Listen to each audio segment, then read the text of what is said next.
one of those days for a lot of us where the best time of being outdoors is being in the car because it's all nice and warm and the chilly winds don't bother you. Yeah, and it's a weird time too because when you first get the in, camera bouncing. When you first get in the car, you think maybe I need a little heat, and then you quickly decide against that. But yeah, it's windy, and down near where our studio is also a wind tunnel. Yes. You come up that area, High Street. Oh yeah, hang on to your hat when you come exactly. in the door. It's just the way the buildings funnel it. And it's windy everywhere, but it does get a little locally enhanced, if you will. Here's a look at the satellite. Most of the coastline is sunny. We do have some clouds into the mountains today. They're kind of seeing a different day there. Clouds, even a couple of snow showers, and temperatures are much cooler. You look at up to Rumford at 38 degrees. It's 53 in Ogunquit, 50 in Portland. But as Pat mentioned, it's maybe not the 50 that you imagined it would be because of those strong winds that are making it feel cooler.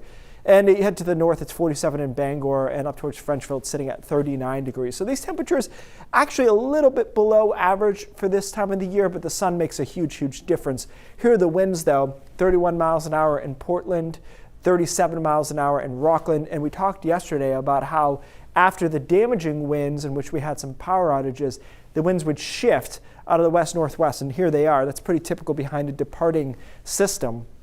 And so that's considered kind of a cooler, downsloping, drying wind.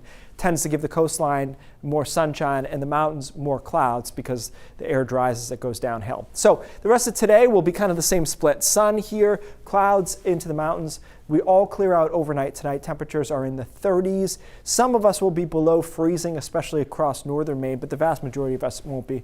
Upper 30s to low 40s. Nice start to tomorrow, really bright, relatively mild, but I do think by the middle of the day or so, or early afternoon, clouds start coming in from the west. Those clouds really thicken up by sunset, and most of us are cloudy. And then a couple of showers start working their way in. This front, this system, is just a weak little cold front, so it doesn't have a lot of dynamics, a lot of moisture to work with. But it will come through with a couple of those showers. Thursday night should get out of here in time for Friday, which actually I think is the best day of the week, with a lot of sunshine, especially along the coast, and temperatures in the upper 50s, even some low 60s are a possibility. So high pressure hanging on for one more day. That's the first half of tomorrow. Then here come the clouds and the showers, but it's kind of a dissipating, occluded cold front. It doesn't have a lot of power to it. And then we head into the weekend. Saturday and Sunday both look pretty good as far as it being dry.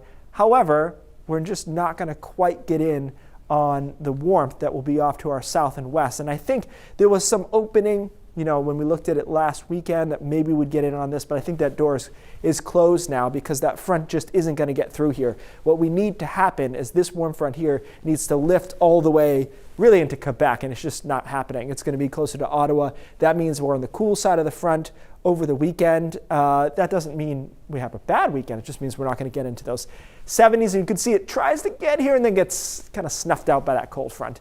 I'll tell you what, late next week does not look mild. So that was our chance, I think, to be above average temperature-wise. Nonetheless, though, Pat, you think about school vacation week. We've seen worse, for sure. And I think Friday and then the weekend looks pretty good. Yeah, it'd be great if it was 70, but it will be dry, and we'll be in the 50s at least. Yeah, kids don't mind because they're not in school. Whatever they're doing, they're happy. It doesn't take much, I think, for them to be happy. Thanks, Keith.